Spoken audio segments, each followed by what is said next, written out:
En Santiago 1:21, iglesia, nos dice que cómo debemos recibir la palabra del Señor. Así que si quiere, vaya conmigo a Santiago 1:21. Y dice: por lo cual, desechando toda inmundicia y abundancia de malicia, recibid con mansedumbre la palabra implantada, la cual puede salvar vuestras almas. ¿Cómo debemos de recibir la palabra de Dios plantada en esta noche y cada día? Con mansedumbre, ¿sí? Con mansedumbre. Y en otra parte de la escritura dice que la iglesia recibía la palabra de Dios con gozo, ¿sí?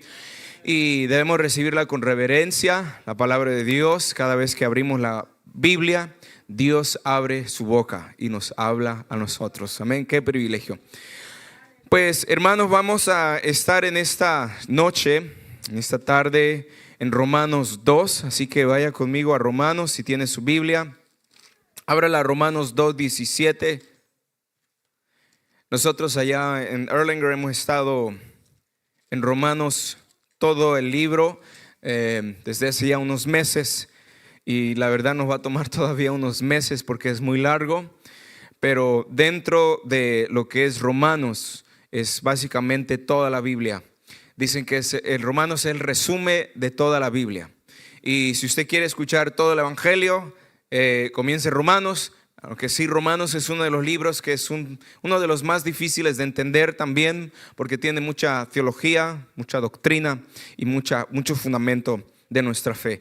Romanos 2:17, vamos a leer en el verso 17 y vamos a estar viendo los versos 17 al 29. Así que vamos a leer el primer 17 y después oramos. Amén. Dice: he aquí, tú tienes el sobrenombre de judío y te apoyas en la ley y te glorías en Dios. Vamos a orar. Señor, en este momento tú eres el único que nos puede hacer, Señor, recibir la palabra tuya con mansedumbre. Y pedimos, Señor, que en esta hora tú seas glorificado, que tú nos hables, que tú seas, Señor, el que esté transmitiendo, Señor, hablando a cada corazón de los que estamos aquí. Gracias que somos salvos por gracia. Y, Señor, gracias que te plació a ti, Señor, amarnos. Aun cuando nosotros éramos pecadores, Cristo murió por nosotros. Y no es que nosotros te hayamos amado primero, sino que tú nos amaste primero. Gracias, en el nombre de Jesús. Amén y amén.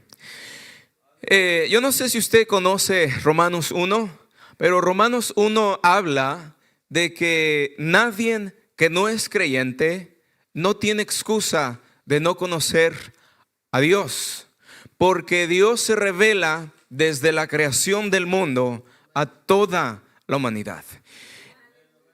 En el capítulo 2 de Romanos nos habla que los judíos también son igual de culpables. ¿Por qué? Porque los judíos se jactaban, se apoyaban de la ley, y eso es lo que vamos a ver justamente hoy. Y usted dirá: pero no soy judío, no somos judíos, ¿qué tiene que ver eso conmigo o con nosotros? Pues es sencillo. Así como los judíos se jactaban en la ley, hoy es muy fácil ser confundidos en jactarnos de la religión. Entonces el título de esta noche, de este día, es: la religión no salva. ¿Sí? La religión no salva.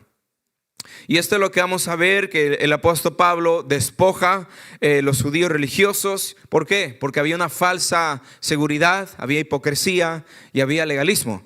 Y en el verso 17 vamos a ver el fundamento de su hipocresía. De los versos 17 al 20 vamos a ver en qué confiaban los judíos. Vamos a ver de qué se jactaban y qué soberbia había en estas personas. En el verso 17 lo que acabamos de ver es que ellos tenían sobrenombre judío, ¿sí? Ok, en primer lugar ellos se confiaban en su nacionalidad, ¿sí? Había ese orgullo porque eran judíos. Y a los judíos, usted sabe que son los israelitas. A los israelitas fueron los que se les dio la palabra de Dios, se les confió la palabra de Dios, ¿verdad? En la palabra judío, en griego quiere decir alabanza, ¿sí? Alabanza. Entonces ellos consideraban apropiada esa palabra, ¿sí? Se jactaban y pensaban que ellos merecían ser llamados judíos porque querían la alabanza. Y lo que vemos en los evangelios es que los judíos querían alabanza, ¿sí o no? Querían que los miraran, querían que los aplaudieran, querían que los respetaran como sacerdotes judíos. En segundo lugar, dice, ¿te apoyas en qué? En la ley. Confiaban en la ley. Ahora, los judíos sabían perfectamente que era imposible cumplir toda la ley. Ellos sabían eso, ¿sí? Nadie podía cumplir la perfección. Pero entonces, ¿qué hacían? Enseñaban a otras personas, ¿sí? Que tenían que aprender a confiar en la ley, que la ley era suficiente, que poseer la ley les daba vida eterna. Es como decir hoy en día que tú tienes una Biblia. La mayoría de nosotros que estamos aquí tenemos Biblia, pero es como decir que si tú tienes la Biblia sentada en el centro de tu mesa de tu habitación, eres salvo. De esa forma ellos se jactaban de la ley, ¿sí? Y tercero, dice que se jactaban, te glorías en Dios. Obviamente debemos de gloriarnos en Dios en una forma que le damos la gloria a Dios, ¿verdad? Pero los judíos se jactaban de su relación con Dios. Incluso ellos decían que su padre era Abraham. Ellos se jactaban que conocían a Dios a través de Abraham. Y se convencieron que eran el pueblo elegido. ¿Por qué? Por su justicia, por sus obras, diezmaban, ayunaban, oraban, ¿verdad? Y vamos al verso 18. El apóstol Pablo sigue diciéndoles, dice, y conoces su voluntad, e instruido por la ley, apruebas lo mejor. Pablo sigue la lista de lo que los judíos se jactaban, ¿sí? Ellos creían conocer la voluntad de Dios, se conformaban con solo conocer la ley y su voluntad. Pero usted sabe que es una diferencia conocer y hacer, ¿sí? Es muy diferente. Ellos sabían lo que Dios exigía, ellos sabían lo que Dios prohibía, lo que Dios mandaba, lo que Dios aprobaba y desaprobaba. Pero la Biblia nos dice en Tito 1:16 que la gente, como los judíos, decían conocer a Dios, pero con sus hechos lo negaban, ¿sí? Y hoy en día vemos la misma cosa, ¿sí? Hay gente que profesa conocer a Dios, pero con sus hechos lo niega, ¿sí? Después dice, apruebas lo mejor. ¿Por qué? Porque otra vez pensaban que ellos tenían la ley y aprobaban lo mejor. En otras palabras, ellos se sentaban en las sinagogas y ellos juzgaban, ¿sí? Ellos pensaban conocer lo mejor y decían, eso está bien, eso no está bien, tú estás mal, ¿verdad? Los judíos, por tener las escrituras, se creían los guardianes de la verdad, los únicos capaces de poder emitir justicia moral. Cuando alguien más se levantaba a hablar de la palabra de Dios, los sentaban, porque ellos no eran rabonis, no eran maestros de la ley, y estos judíos sí eran judíos, ¿verdad? Eran los que sabían. Y luego dice el 19, y confías que eres guía de los ciegos, luz de los que están en tinieblas. Hasta ahí. ¿Qué más? El apóstol Pablo, ¿qué más dice? Que estaban convencidos que eran guías espirituales de los ciegos. Cuando Jesús habla acerca de los judíos, de los fariseos y saduceos, Jesús dice en Mateo 23 que un ciego no puede guiar a otro ciego, ¿verdad? Y ellos, en su orgullo, en su hipocresía, ellos eran guías ciegos, ¿sí? Luces, convencidos que eran luces, que estaban poder guiar a luz a los que estaban en oscuridad espiritual. ¿Usted sabe cuál es el propósito original del pueblo de Israel? En Isaías 49:6 nos dice, Isaías 49:6, el propósito de Israel. ¿Por qué fue escogido Israel? ¿Por qué no escogió a los egipcios? ¿Por qué no escogió a los amalequitas? ¿Por qué no escogió? Porque el pueblo de Israel había sido marcado desde la descendencia de Abraham, ¿verdad? Abraham y Israel, Jacob, que se le puso otro nombre, Israel. El propósito era, hermanos, de ser luz para los gentiles, ¿sí? Para eso fue puesto Israel. Dice Isaías 49:6, dice: poco es para mí que tú seas para mí siervo para levantar las tribus de Jacob y para que restaures el remanente de Israel. También te di por luz. Ahí está la frase, luz de las naciones, ¿sí? Para que seas mi salvación hasta lo postrero de la tierra. Israel tenía que haber sido luz a todas las naciones, pero por su religiosidad ellos no pudieron ser luz, ¿sí? Por eso Dios levanta a Pablo. Pablo es encomendado a llevar el evangelio a los gentiles, y por causa del apóstol Pablo nosotros tenemos el evangelio también acá, ¿sí? ¿Qué más? En el verso 20 dice: instructor de los indoctos, maestro de niños, que tienes en la ley la forma de la ciencia y de la verdad. Ellos se creían instructores de los espiritualmente necios, ¿sí? En 1 Timoteo 1:7 nos dice que estos maestros falsos que querían serse doctores de la ley sin entender ni lo que hablan ni lo que afirman, ¿sí? Y maestro de niños espirituales. Cuando la Biblia habla de un niño espiritual, está bien hablando de un recién nacido, ¿sí? De una persona que recién entrega su vida al Señor. En Mateo 23:15, muy importante este verso, Jesús le habla a los fariseos y le dice: ay de ustedes, maestros de la ley y fariseos, hipócritas. Dice: recorren tierra y mar para ganar un solo seguidor. Y cuando lo hacen 2 veces más hijo del infierno que ustedes. Entonces los fariseos y los saduceos querían ganarse a la gente, ¿sí? Recorrían de mar a mar para ganarse a una sola persona.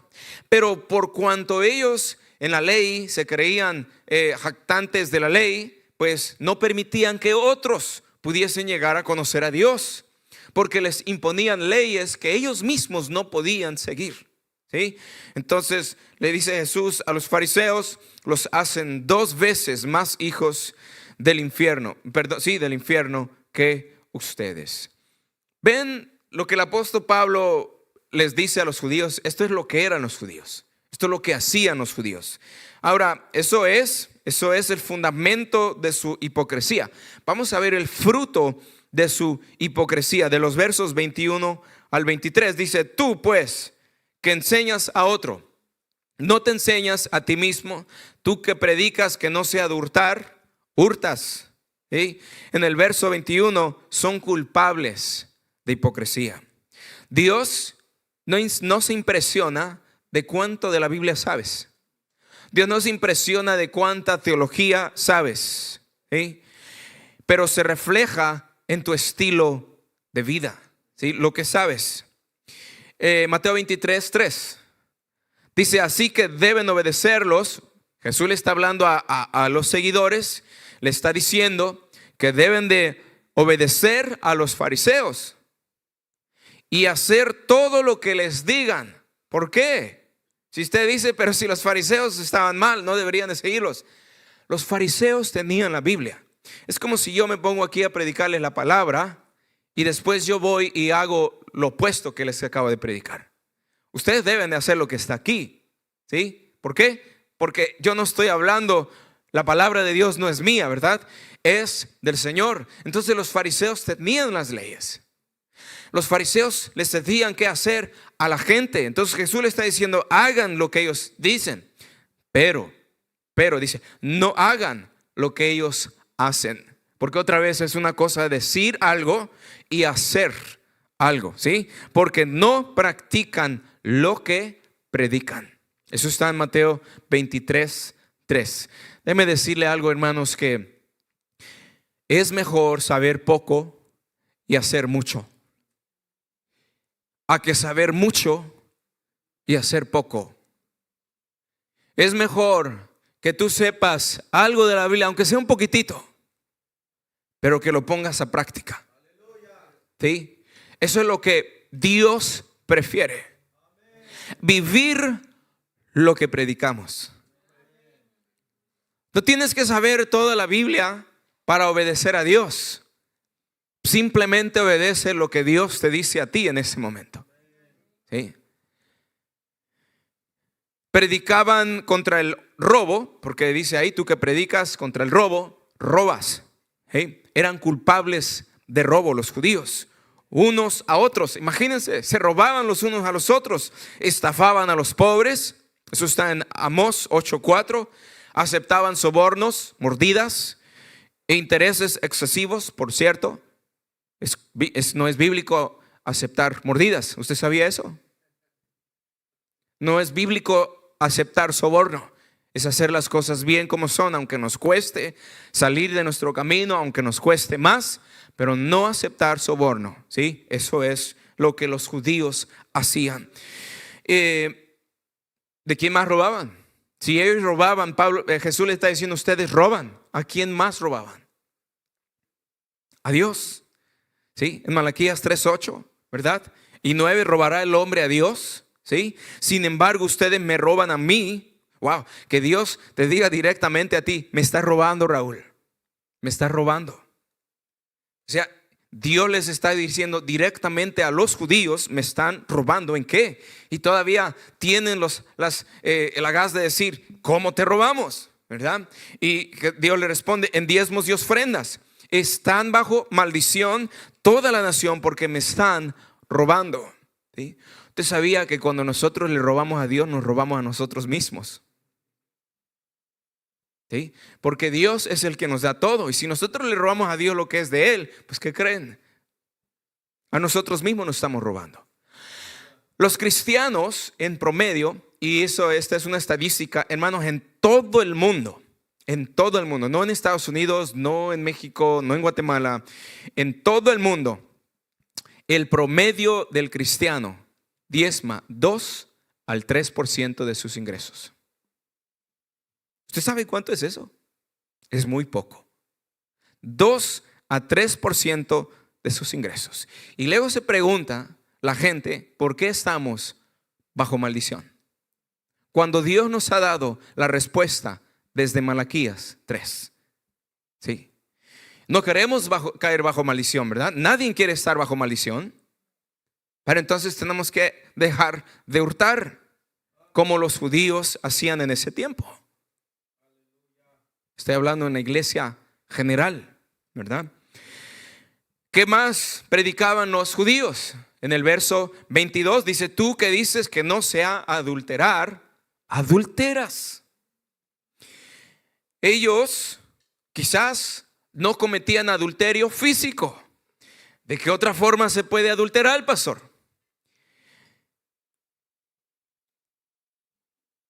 Cuando los hombres le preguntan a Jesús, maestro, le dice uno, Moisés dijo que podíamos repudiar a una mujer con una carta de divorcio. ¿Qué dices tú acerca de eso? ¿Qué fue lo que Jesús le responde? Moisés le dio esa ley porque ustedes eran insensatos y duros de corazón. Porque Dios al principio no quería el divorcio. ¿Sí? Y ellos estaban dando cartas como si fueran unas cartas de baraja, ¿verdad? Estaban divorciándose, casándose, divorciándose, casándose. Cuando Jesús dice, al menos que fuera por adulterio, no te puedes divorciar, ¿sí? Entonces ellos se divorciaban, se casaban, se divorciaban, se casaban, estaban adulterando. Pero no solamente el adulterio físico, sino también el adulterio espiritual. Miren Santiago 4:4. Es posible adulterar espiritualmente. Santiago 4:4 dice: oh adúlteros, ¿no saben que la amistad con el mundo es odio hacia Dios? Cualquiera que elige ser amigo del mundo se constituye enemigo de Dios. En Romanos 5:10 nos dice que nosotros, aun cuando éramos enemigos de Dios, nosotros éramos enemigos de Dios antes de haber conocido a Dios. Éramos enemigos. Venimos a ser amigos de Dios cuando a través de Cristo nos presentamos delante de Él. Pero miren, ¿a quién está hablando el apóstol Santiago? A la iglesia. ¿Sí? No le está hablando a los incrédulos, le está hablando a la iglesia, le está hablando a los religiosos, le está hablando a los que dicen una cosa y hacen otra cosa. Le dicen: adúlteros, ¿no saben que la amistad con el mundo es odio hacia Dios? Entonces, cualquier cosa, amados, que es amistad con el mundo, es de inmediatamente odio contra Dios, y eso es adulterio. El miércoles estaba dando una enseñanza sobre el Halloween, y un ex satanista, líder de la iglesia satánica en Sudáfrica, ex digo porque ahora ya se convirtió al Señor hace 3 años, él dijo que cuando alguien está celebrando al Halloween, básicamente lo que estamos haciendo es estamos cometiendo fornicación con el diablo. Esto viene de un ex satanista, porque el combinar lo mundial, lo que es del mundo, combinarlo con lo que es de Dios, eso es adulterio, ¿verdad? Es adulterio. Si Dios nos ha dicho que hagamos algo en su palabra y vamos en contra de su palabra, eso es adulterio. Y claro, ese es un estilo de vida que se debe de arrepentir. No es de que pecas y ya eres adúltero, no. Es de que al propósito le das la espalda a Dios y vas y amas al mundo, ¿sí? Eso es ya estar en adulterio. No se refiere a que pecas y ya eres adúltero, no. ¿Qué más predicaban? Dice: tú que abominas de los ídolos cometes sacrilegio. Predicaban contra la idolatría, pero saqueaban templos para su propio beneficio. Se jactaban de la ley. Dice: tú que te jactas, en el verso 23 dice: tú que te jactas de la ley, con infracción de la ley deshonras a Dios. Se jactaban de la ley, pero deshonraban a Dios al quebrantarla. Santiago 1:22, el verso que les leí al principio, el verso 21, pero después el verso 22, Santiago 1:22. Voy a permitir que lo busquen. Santiago 1:22, creo que aquí se resume todo esto de ser hacedores. Santiago 1:22 dice: pero sed hacedores, no solamente oidores, ¿verdad? Engañándonos a vosotros mismos. Si nosotros no somos hacedores de la Biblia, de la palabra, ¿quién se está engañando? ¿Le engañamos a Dios? ¿Engañamos al hermano? A nosotros mismos nos estamos engañando. Y usted sabe que el diablo es el padre de toda mentira. Él es engañador, él es estafador de los estafadores. Pero usted sabe que para que alguien crea que es el padre de mentira y crea que es engañador, él mismo tiene que ser engañado. El mismo diablo se engaña a sí mismo pensando que él es engañador de todos. Entonces, para poder, si uno mismo se engaña a sí mismo, ¿sí?, no haciendo lo que la Biblia nos dice, nosotros nos estamos perjudicando, ¿sí? Por eso es tan importante de aplicar lo que aprendemos, lo poco que tenemos, que Dios nos ha dado. Tenemos que aplicarlo, ¿sí? Porque si no, vamos a resultar lo mismo que los judíos, los religiosos. En el verso 24 dice, porque como está escrito, el nombre de Dios es blasfemado entre los gentiles por causa de vosotros.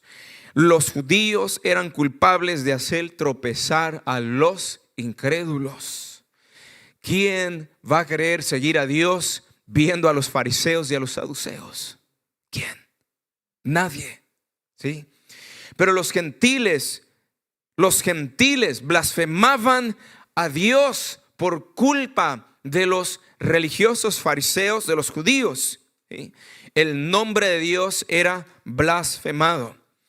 Cuando nosotros, como cristianos, si seguimos viviendo en pecado y nuestro testimonio, iglesia, si no cuidamos el testimonio nuestro, el testimonio de Jesucristo, eso causa que el mundo blasfeme el nombre de Dios por causa de nosotros. Y eso es triste. Usted mira las noticias, usted pone ahí líderes cristianos. ¿Por qué líderes y pastores? Porque son los que están al frente, ¿verdad? Los que tienen las iglesias grandotas. Pero ¿cuánto cristiano, aparte de líderes, no caen en fornicación, en adulterio, en abuso sexual, en diferentes tipos de abusos? Y por causa de esos cristianos, el nombre de Dios es blasfemado. Y no vayamos tan lejos. Pensemos en nuestra propia vida. Pensemos en nuestro caminar como padre, como madre. ¿Sí? Hay un chiste que yo lo quería compartir con la iglesia allá, pero creo que no iba a pasar muy bien. Es un chiste de una mamá que está orando. Bueno, es un señor que se viste de una mamá, está orando. Señor Jesús, haz mi carácter más como el tuyo. Yo quiero ser. Y después entra el niño, ¿verdad? Mamá, y le avienta la chancla y le dice, no te digo que estoy orando, no me dejes, ¿verdad? Y está orando que Jesús haga su carácter como el de él. Pero aún en nuestra propia casa, no nos vayamos tan lejos. Si por causa de nosotros, nuestros hijos no quieren nada de Dios, si estamos siendo piedra de tropiezo para nuestros propios hijos. Preguntémonos eso, ¿sí? No juzguemos a los pastores, a los líderes que están cayendo allá afuera. Juzguémonos a nosotros mismos. Analicemos nuestras vidas. Mi relación con Dios, ¿sí? Si yo estoy orando y viene mi hijo, yo no le puedo decir, sácate, voy a estar orando, ¿no estás viendo? Porque entonces lo estoy viendo como un estorbo. Y el niño va a crecer pensando que si tú estás orando, esa es tu relación con Dios nada más y yo no puedo ser parte de esto. Pero si tú le dices, bienvenido, y si él te dice, perdón por interrumpir, tú dile, no eres una interrupción. Incluso ven y adora al Señor conmigo, ora conmigo, ¿sí? Porque eso, amada iglesia, eso va a hacer que el niño crezca sabiendo que usted tenía una relación con Dios, que usted quería que él tuviera una relación con Dios, y va a crecer sabiendo que es amado por el Padre. ¿Sí? Así que tengamos mucho cuidado con nuestro testimonio en nuestros hogares. Mateo 18:7 dice, ay del mundo por los tropiezos. En otras palabras, todos vamos a tropezar, ¿sí? Nos vamos a tropezar. Es inevitable, dice Jesús, que haya tropiezos, pero ay del hombre que los ocasione. ¿Sí? Ay del hombre que los ocasione. Y si usted sigue leyendo, creo que en Lucas 17, lo mismo que habla, dice, el que sea piedra de tropiezo es mejor que se ate un molino en su cuello y que se aviente a la mar. Eso lo compara muy severamente el Señor, ¿verdad? En otras palabras, iglesia, si tú dices ser cristiano y no estás viviendo en tu casa, deja de ser cristiano. Eso es básicamente lo que está diciendo Jesús. Si no vas a vivir lo que estás diciendo, deja de hacerlo, porque eso es hipocresía.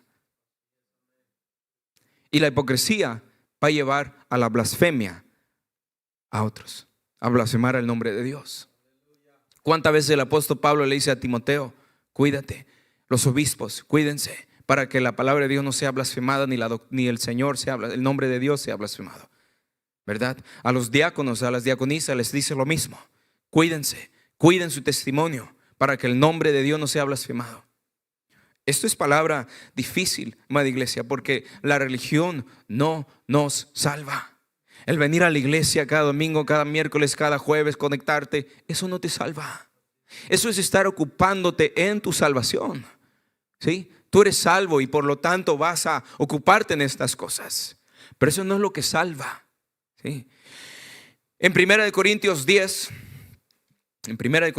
32, no sé si ustedes seguro están acostumbrados a recibir muchos versos, pero si no, de nada.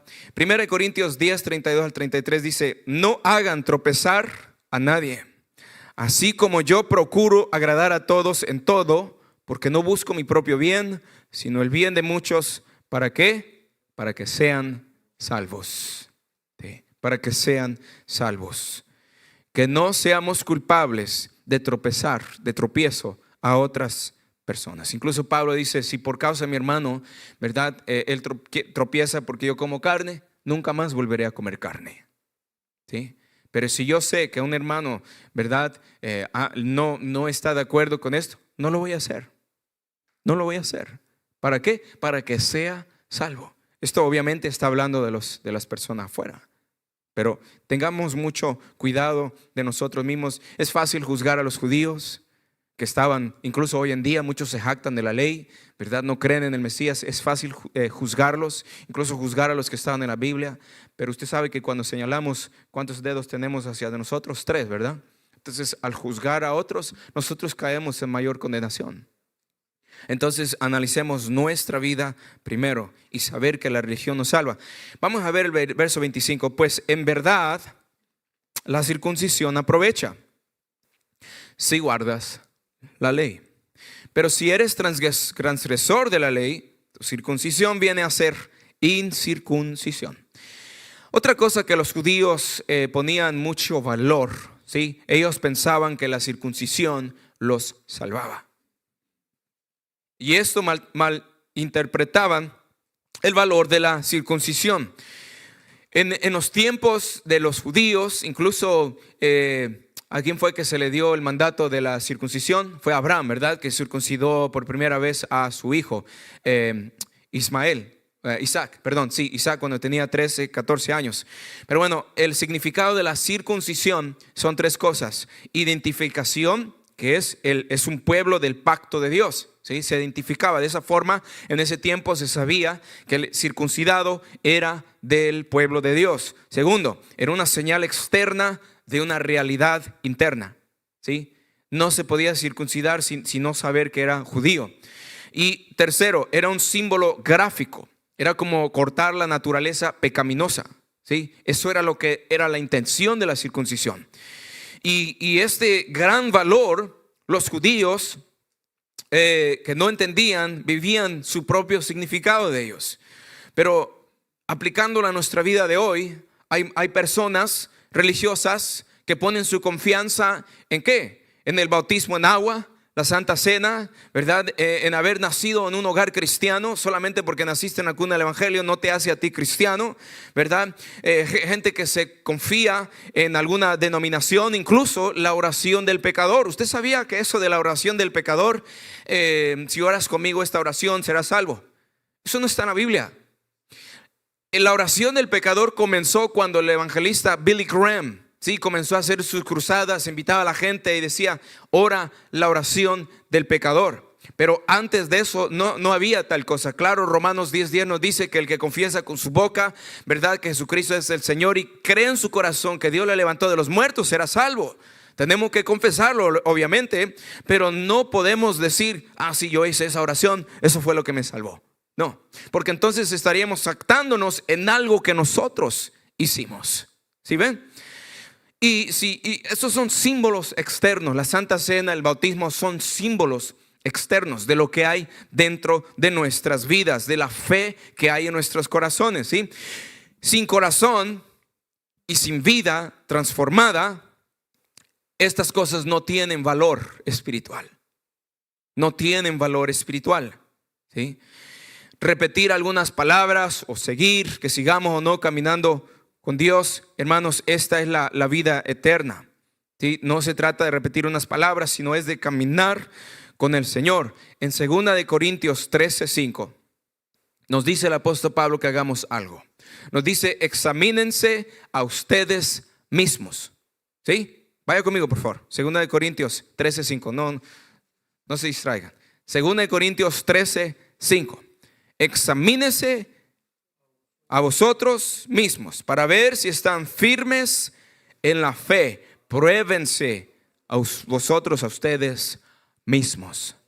¿Quién debe de examinarse? Yo debo de examinarme yo mismo. Yo no lo puedo examinar a usted. Yo me tengo que examinar yo solo. Tengo que probar si en verdad estoy caminando con el Señor, ¿sí? ¿Cuál es la evidencia, amada iglesia, ahora estamos en la necedad de su hipocresía? Vamos a seguir en el versículo que sigue, en el verso 26. Si pues el incircunciso guardare las ordenanzas de la ley, ¿no será tenida su incircuncisión como circuncisión? ¿Sí? Ellos pensaban que el cumplir los mandamientos eran salvos. Pero en 1 de Corintios 7:19 dice: para nada cuenta estar o no estar circuncidado. Lo que importa es cumplir los mandamientos de Dios. Esto es lo que importa, hacerlos, no solamente conocerlos, ¿sí? Cumplir los mandamientos. Esto es evidencia de que realmente estamos en la voluntad del Señor, que tenemos una relación con el Señor. Cumplir los mandamientos. Segundo, debe de haber un cambio de corazón. Nadie conoce tu corazón más que Dios. Nadie, ¿sí? Solamente tú sabes si realmente hay un cambio de corazón. Aunque sí nos dice Jeremías 4:4, dice: habitantes de Judá y de Jerusalén, circunciden sus corazones.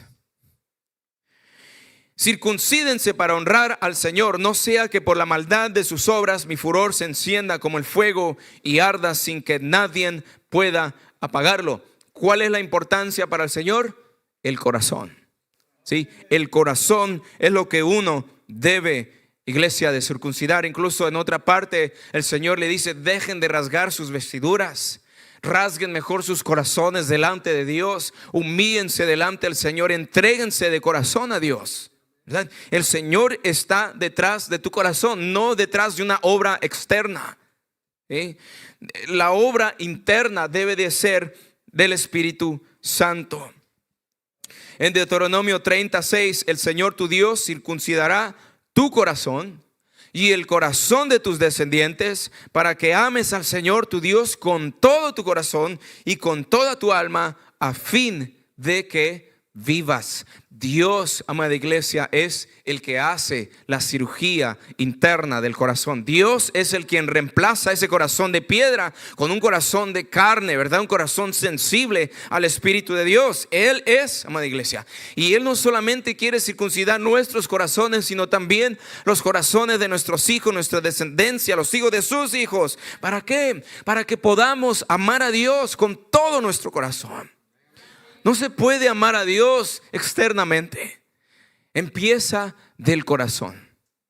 Y de adentro hacia afuera va a venir todo. Y la tercera evidencia de que realmente estamos en relación con Dios son nuestras prioridades. Las prioridades correctas. Cuando no buscamos la alabanza de los hombres, sino buscamos la alabanza de Dios. Sigamos leyendo en el verso 27. Dice: el que físicamente es incircunciso, pero guarda perfectamente la ley, te condenará a ti, que con la ley, con la letra de la ley y con la circuncisión eres transgresor de la ley.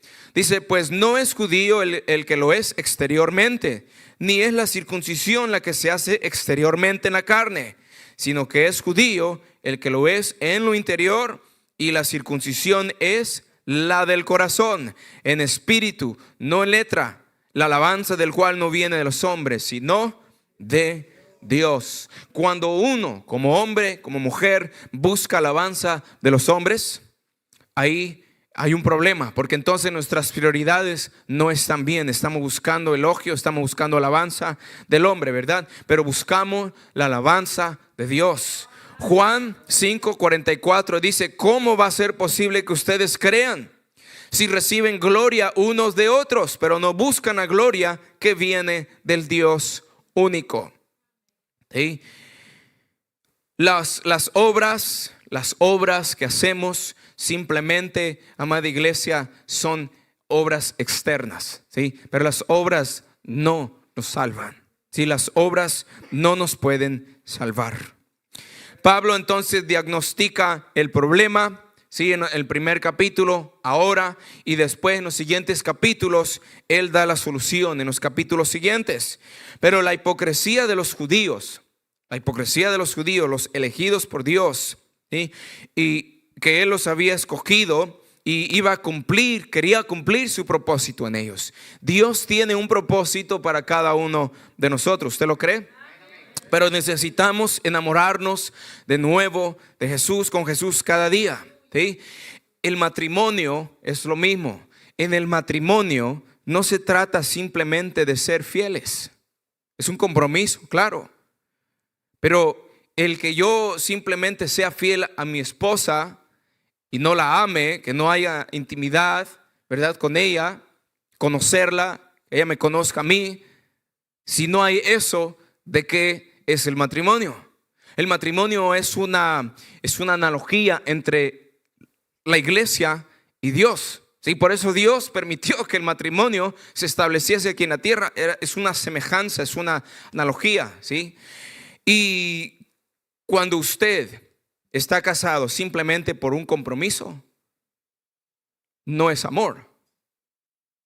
Pero si usted tiene intimidad con Dios, si usted simplemente quiere hacer lo que Dios dice en su palabra solo por ley, solo por obligación, ¿verdad? Si usted va al templo, si usted va al culto solo por obligación, entonces no hay intimidad. Lo que el Señor quiere es intimidad, ¿sí? Así que dejemos que Dios haga en nosotros eso en nuestra vida. Y examinémonos, hermanos, examinemos nuestras vidas nosotros mismos para ver si estamos en la fe. Dios quiere que nosotros nos probemos a nosotros mismos. Yo quiero llevarlos para terminar en Primera de Juan. Hay una prueba que la Biblia nos da, sencilla, para ver si nuestra fe es genuina. Y si no es genuina tu fe, hoy mismo puedes arrepentirte, puedes reconciliarte con el Señor, puedes entregarle tu vida a Él. Primera de Juan. Y les voy a dar unos versos para que ustedes me vayan siguiendo, ¿ok? Primera de Juan 4:15.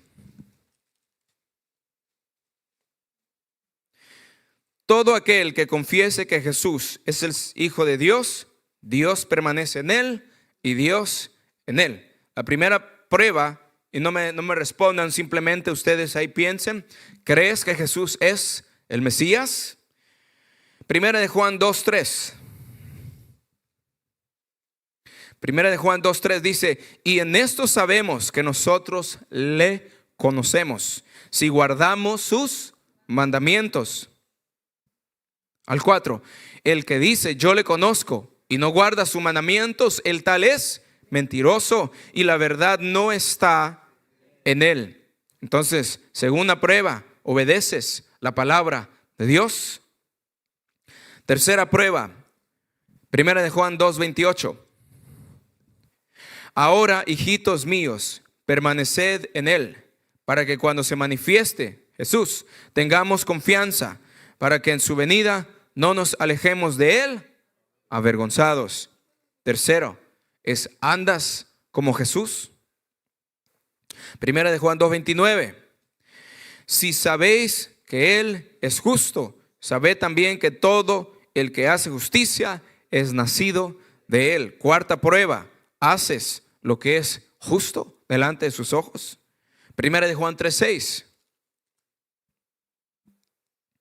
Todo aquel que permanece en él no peca. Todo aquel que peca no le ha visto ni le ha conocido.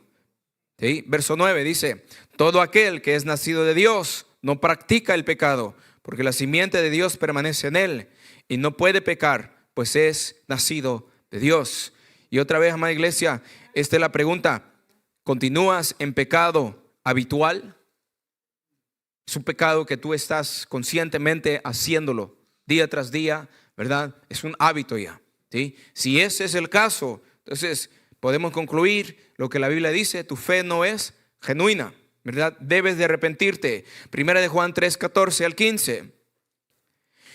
Nosotros sabemos en que hemos pasado de muerte a vida. ¿En qué? En que amamos a los hermanos. El que no ama a su hermano permanece en muerte. Todo aquel que aborrece a su hermano es homicida. ¿Sabe qué es un homicida? Es un asesino. Y sabéis que ningún homicida tiene vida eterna permanente en él. ¿Sí? La quinta pregunta: ¿amas a los demás con el amor de Dios? Y la sexta, primera de Juan 5:4. Primera de Juan 5:4 dice: porque todo lo que es nacido de Dios vence al mundo. Y esta es la victoria que ha vencido al mundo, nuestra fe. ¿Quién es el que vence al mundo? Sino el que cree que Jesús es el Hijo de Dios, ¿verdad? Entonces la séptima pregunta es: ¿vences al mundo? Esto, amada iglesia, es una fe genuina, ¿sí? No es alguna religión, no es si vas a la iglesia. No, mire que el apóstol Pablo no dice ahí: si vas a la iglesia, eres de Dios, ¿verdad? Si lees tu Biblia, eres de Dios. No, es si la practicas, si amas, si te arrepientes, si estás viviendo de una forma justa, si sigues a Jesús cada día. Esa persona es una persona que tiene una fe genuina. Entonces concluyo con eso, hermanos, que la religión no nos salva. ¿Sí? Nunca nos apoyemos simplemente en cumplir leyes, porque eso no nos salva. Y por último, Efesios 2, 8 al 9. Efesios 2, 8 al 9. Porque por gracia sois salvos, por medio de la fe en Cristo Jesús. Y esto no de vosotros, pues es don de Dios, no por obras, para que nadie se gloríe. ¿Sí? Las obras no nos pueden salvar. Obviamente las obras, y ese es para otro día, las obras tenemos que hacerlas. ¿Por qué? Porque somos salvos. ¿Sí? Debe de haber obras, debe de haber fruto. Pero yo les dejo con eso, hermanos. Si alguien en este lugar nunca le ha entregado su vida al Señor, este es un buen momento para que usted se arrepienta, para que usted le entregue su vida al Señor. Si usted sabe que en su vida no está bien con Dios, si usted sabe que usted está viviendo una vida doble, que usted está viviendo una vida de hipocresía, que en su casa usted no está viviendo una vida recta con el Señor, yo quiero animarle que usted se arrepienta en este día y que usted haga las cosas bien, tal y como Dios las quiere. Amén. Porque cuando el Señor venga, no queremos que Él diga: y a vosotros nunca los conocí, apártense de mí, hacedores de maldad. Queremos que Él nos conozca y queremos conocer a Dios más, ¿sí o no? ¿Okay? Pues es una vida de arrepentimiento día tras día al Señor. Les invito a ponerse sobre sus pies. Vamos a orar, amada iglesia.